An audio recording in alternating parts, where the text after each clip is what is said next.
اب اہل سنت کے لوگ اعتراض کرتے ہیں شیعہ زنجیر کا ماتم کرتے ہیں، یہ خون نکالتے ہیں اور یہ خودکشی ہے، اپنی جان کو نقصان پہنچانا حرام ہے اور یہ خودکشی کرتے لہذا کافر ہیں، خودکشی کرنے والا کسی مذہب میں مسلمان نہیں، شیعہ کافر ہے۔ یاد رکھیے زنجیر، پہلے سنیے زنجیر جو مارتے اس کا مقصد کیا ہے، اس کا فلسفہ کیا ہے اور اس کی تاریخ کیا ہے۔ صلوات پڑھی محمد و آل محمد۔ کسی بھی مذہب کے بارے میں اگر آپ اعتراض کرتے پہلے ان سے پوچھیں تو صحیح کہ آپ کرتے کیوں ہیں، کیا فلسفہ ہے، کیا مقصد ہے، کیا تاریخ ہے۔ یاد رکھیے زنجیر جب بھی کوئی مارتا ہے تو مارنے والے کم ہوتے ہیں اور انہیں روکنے والے زیادہ ہوتے ہیں کہ اتنا جوش میں نہ آ جائے کہ اس کی جان کو خطرہ ہو جائے، فوراً پکڑ لیتے ہیں۔ ہاں صلوات پڑھی محمد و آل محمد۔ ہاں جی آپ نے دیکھا مقصد یہ نہیں ہے کہ اپنی جان ضائع کرے، مگر اس کا پیچھے مقصد ہے۔ مقصد کیا ہے؟ مقصد یہ ہے عزیزان گرامی، یہ مذہب اہل بیت کا ہمیشہ مظلوم رہا ہے، ٹھیک ہے، ہمیں کبھی تبلیغ کا موقع نہیں ملا، آج تو ٹی وی کا زمانہ ہے، ریڈیو کا زمانہ ہے، اب کس طرح سے میڈیا کریٹ کیا جائے۔ اب یہ زنجیر کی تاریخ کیا ہے، زنجیر کا فلسفہ کیا ہے، پہلے عزاداری شروع کہاں سے ہوئی؟ پہلے عزاداری ہمارے ائمہ معصومین نے، امام جعفر صادق علیہ الصلوۃ والسلام، امام محمد باقر علیہ الصلوۃ والسلام، امام جعفر صادق علیہ الصلوۃ والسلام نے عزاداری کا آرڈر یہ دیا کہ جب حاجی حج پر آتے ہیں نا تو ایک گروہ میں شیعہ بیٹھ جائیں اور رونے شروع کریں، صرف ماتم نہیں، صرف رونا شروع کریں اور مرثیہ پڑھنا شروع کریں۔ حاجی پوچھیں گے کیا ہو گیا، تم کیوں رو رہے ہو؟ تو بتاؤ کہ غربت میں حسین مارا گیا۔ یہ تبلیغ کا طریقہ، کوئی ماتم نہیں تھا، پہلے رونا شروع کرو، آؤ وہ بھی حج کے سیزن میں گروہ بنا کر تم اچھے اچھے اشعار سے حسین کی مظلومیت بیان کرو۔ اب اس کے بعد جب اور آزادی ملی تو اب ماتم کے جلوس نکالے، ٹھیک ہے۔ اب زنجیر کا ماتم کب شروع ہوا، کہاں شروع ہوا؟ اب آپ دیکھیں جہاں بھی زنجیر کا ماتم ہوتا ہے، اب اس کا مقصد یہ تھا کہ چند لوگ آئیں قربانی دے، زنجیر ماریں، تھوڑا سا خون نکلے گا، اس سے کیا ہوگا، ہزاروں لوگ جمع ہو جائیں گے۔ کیا ہو رہا ہے آج بھی پاکستان میں، جب زنجیر لگتی ہے جس شہر میں، کہاں لگتی ہے؟ چوک میں لگتی ہے، بالکل سینٹر ڈاؤن ٹاؤن جو شہر کا سب سے بڑا حصہ ہے وہاں لگتی ہے، اور لاکھوں کا مجمع، کہیں ہزاروں کا مجمع زنجیر زنی دیکھنے آتا ہے۔ اب زنجیر کے بہانے سے میڈیا کریٹ ہو جاتا ہے، ہزاروں لوگ جمع ہوتے ہیں۔ اب عالم دین آ کے بتاتا ہے کہ حسین کتنے مظلوم تھے، یزید کتنا ظالم تھا۔ تو فائدہ کیا ہے اس تبلیغ کا؟ فائدہ یہ ہے مظلوم سے محبت پیدا ہو اور ظالم سے نفرت پیدا ہو۔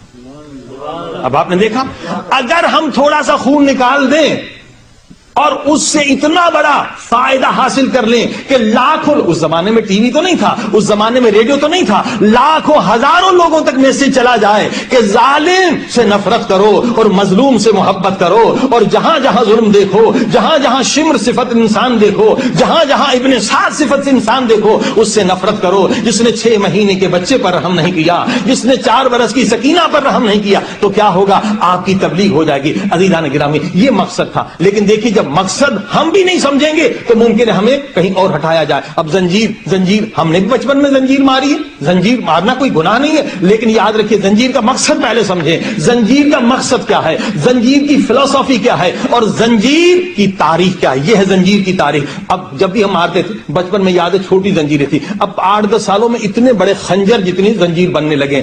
زنجیر کا مقصد یہ نہیں کہ گوشت کے ٹکڑے اڑا دیا اور جان کو خطرہ نہیں، زنجیر کا مقصد ہے کہ میسج ایک میڈیا کریٹ ہو۔ اب حضرت آیت اللہ خامنئی کی جو تقریر ہے زنجیر کے بارے میں وہ کیا ہے، بالکل جو ابھی میں نے بتائی وہی انہوں نے فرمایا تھا کہ زنجیر کے ذریعے سے مومنین نے قربانی دی، خون دیا اور میڈیا بنا اور تبلیغ ہوئی۔ کہا لیکن اب جن ممالک میں، یورپ اور خصوصاً امریکہ میں کیا ہوتا ہے کہ یہی فلم جو ہم زنجیر مارتے ہیں اس کو ہمارے دشمنان اسلام ٹی وی پر دکھاتے ہیں اور کہتے ہیں یہ جنگلی ہیں، یہ وحشی ہیں، یہ ٹیررسٹ ہیں، یعنی اس کو ہمارے الٹا ہمارے خلاف استعمال کرتے ہیں۔ تو جہاں پر زنجیر مارنے سے اگر 5-6 آدمی شیعہ ہوتے ہیں تو یقیناً مانیے، مسلمان ہوتے ہیں تو یقیناً مانیے، لیکن جہاں الٹا لوگ شیعت سے نفرت کریں وہاں مارنا صحیح نہیں ہے۔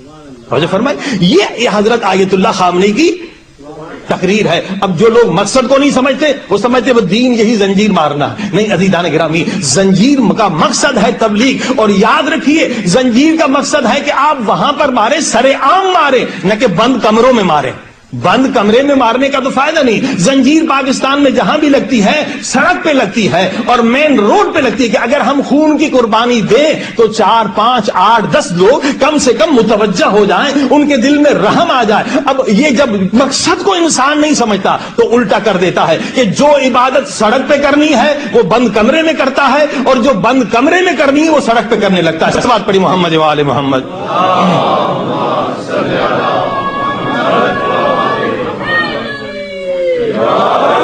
ہر چیز کے مقصد کو سمجھیں. مقصد کیا ہے, فلسفہ کیا ہے. اب میں نے کل کہا کہ جناب آگ کا ماتم کہاں سے شروع ہوا؟ کوئی کسی امام نے آگ کا ماتم کیا؟ نہیں کیا.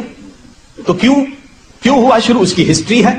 برما سے شروع ہوا, ہندوستان کی طرف سے شروع ہوا کہ جناب ہندو تھے, جب انہوں نے دیکھا کہ یہ شیعہ یہ مسلمان آگ پہ چلے جاتے ہیں, جلتے نہیں ہیں, اسے دیکھ کر کتنے مسلمان ہو گئے. اب اگر مسلمان ہو رہے ہیں تو اب آگ پہ ماتم کریں, لیکن اگر آگ پہ ماتم کرنا الٹا تماشا بن جائے تو یہ دین نہیں ہے, یہ فروع دین نہیں, اصول دین نہیں. آپ وہ کام کریں جس سے لوگ اٹریکٹ ہو جائیں اور اسلام میں داخل ہو جائیں. صلوات پڑھی محمد و آل محمد.